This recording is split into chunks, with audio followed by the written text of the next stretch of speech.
ona mene tako pogledala da više nisam smela da se okrenem. Reakciju, dobro, rekao si da si Miru Škorić prvo pogledao, ali najviše si se i fokusirao na nju i kako ona reaguje, ili? Mislim da jesam, da. Mislim da jesam. Ona je najoštrija, to volim da kažem. Mislim, ja uvek kažem najoštrija, jer ne znam koji izraz da iskoristim, a da to ne zvuči uvredljivo. Znači, najstrožija. Da ne ispadne da mislim nešto loše.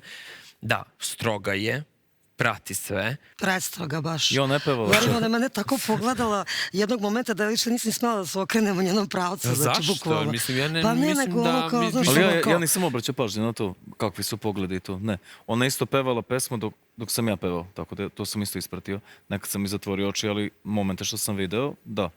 Ali nisam sad obraćao pažnju. Možda neko ne igra, možda neko jednostavno ovako gleda i uživa. Znači svako drugačije pokazuje uživanje. Pogotovo ja. Mislim, ja prvi da kad gledam Ja to moram da tumačim i da analiziram to na što